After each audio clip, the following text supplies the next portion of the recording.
Hi boys and girls, thank you for joining me. Today I have a story about Snowflake Bentley. This book is based on a real man who lived in Vermont, and he had discovered that snowflakes are not the same. And he also discovered a way of photographing snowflakes. So when you see pictures of snowflakes, this is the man who started it all. So let's begin with Snowflake Bentley. It's one of my favorite picture books that has to do with winter. It is written by Jacqueline Briggs Martin, illustrated by Mary Azarian. This is a Caldecott medal winner as well. And it is published by Houghton Mifflin Company. In the days when farmers worked with ox and sled and cut the dark with lantern light, there lived a boy who loved snow more than anything else in the world. Do you love snow? I know I love snow. What are some things that you can do in snow? Can you, if you said build a snowman, excellent. How about a snowball fight with your siblings or your parents, right? So many things to do, making forts. Well, this boy loved snow. While Bentley's happiest days were snowstorm days, he watched snowflakes fall on his mittens, on the dried grass of Vermont farm fields, on the dark metal handle of the barn door. He said snow was as beautiful as butterflies or apple blossoms.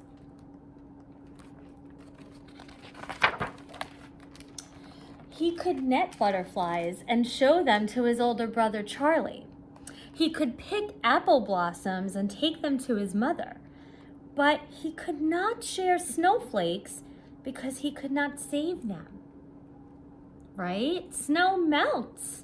So how can you save a snowflake? When his mother gave him an old microscope, he used it to look at flowers, raindrops, and blades of grass. Best of all, he used it to look at snow.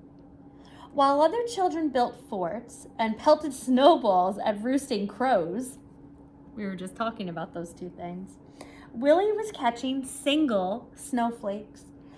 The day after stormy day, he studied the icy crystals.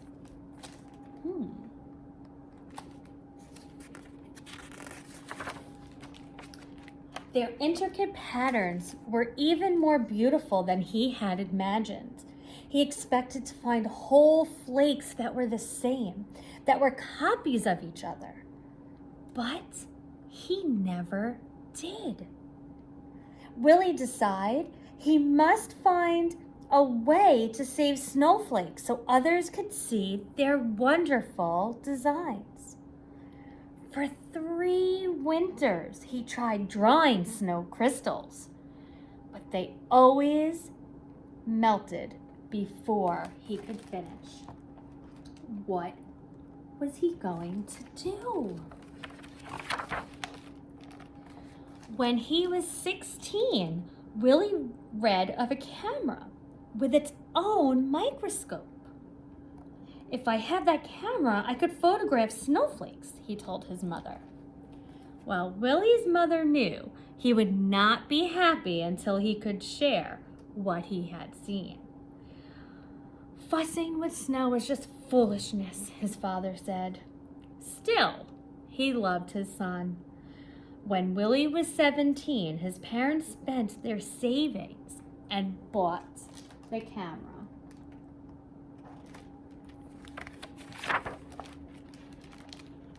It was taller than a newborn calf and cost as much as his father's herd of 10 cows. That's really expensive. Willie was sure it was the best of all cameras.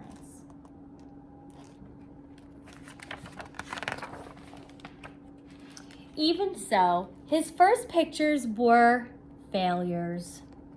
No better than shadows. Yet he would not quit. Mistake by mistake, snowflake by snowflake, Willie worked through every storm. Winter ended and the snow melted, and he had no good pictures. He waited for another season of snow. One day, in the second winter, he tried a new experiment, and it worked. Willie had figured out how to photograph snowflakes. Now everyone can see the great beauty in a tiny crystal, he said. Look at the color paper that he used. That's the cue and the key. But guess what? In those days, no one really cared. Neighbors laughed at the idea of photographing snow. Snow in Vermont is as common as dirt, they said. We don't need pictures. Willie said the photographs would be his gift to the world. While other farmers sat by the fire or rode to town with horse and sleigh, Willie studied snowstorms. He stood at the shed door and held out a black tray to catch the flakes. Oh, have any of you ever done that? Tried to catch snowflakes? Maybe you have black mittens or dark colored gloves. Try it during the next snowstorm. When he found only jumbled broken crystals, he brushed the tray clean with a turkey feather and held it out again. He waited hours for just the right crystal and didn't notice the cold. If the shed were warm, the snow would melt. If he breathed on the black tray, the snow would melt. If he twitched a muscle as he held the snow crystal, on the long wooden pick, the snowflake would break. He had to work fast or the snowflake would evaporate before he could slide it into place and take its picture. Some winters he was able to make only a few dozen good pictures. Some winters he made hundreds of pictures. Willie so loved the beauty of nature, he took pictures in all seasons. In the summer, his nieces and nephews rubbed coat hangers with sticky pitch from spruce trees. Then Willie could use them to pick up spider webs, jeweled with water drops, and take their pictures. Ooh, that sounds really pretty. On fall nights, he would gently tie a grasshopper to a flower so he could find it in the morning and photograph the dew-covered insect. Oh, interesting. But his snow crystal pictures were always his favorite. He gave copies away or sold them for a few cents. He made special pictures as gifts for birthdays. He held evening slideshows on the lawns of his friends. Children and adults sat on the grass and watched while Willie projected his slides onto a sheet hung over a clothesline.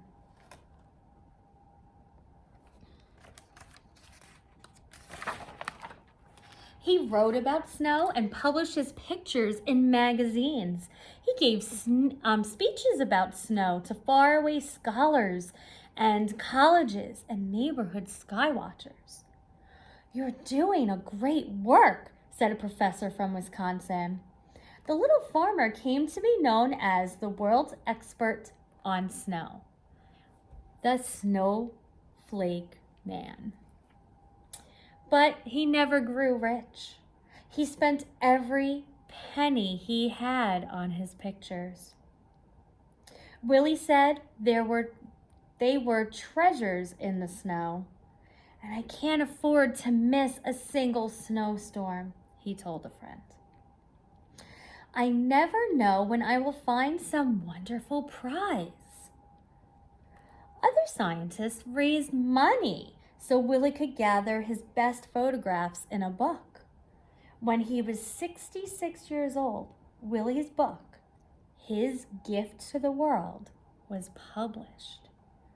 Still, he was not ready to quit. I love how others helped Willie so he could publish his book.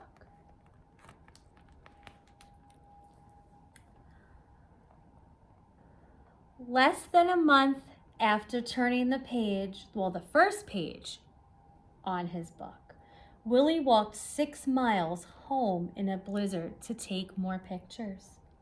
Sadly, he did become ill with pneumonia after that walk, and sadly, he did die and go to heaven 2 weeks later.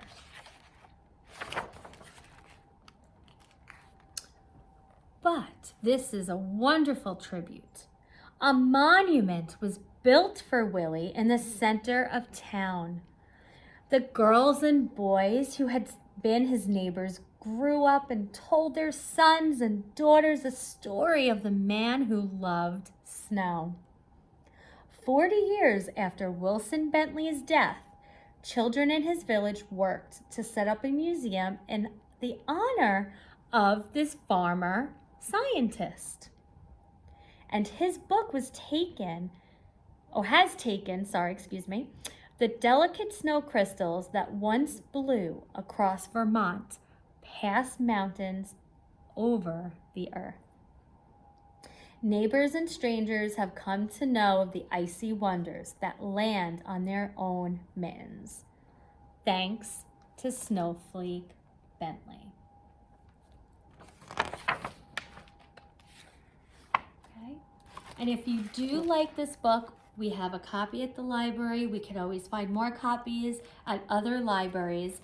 And the nice feature of this book, everyone, is in the side, there are non-fiction facts about Snowflake Bentley. Okay?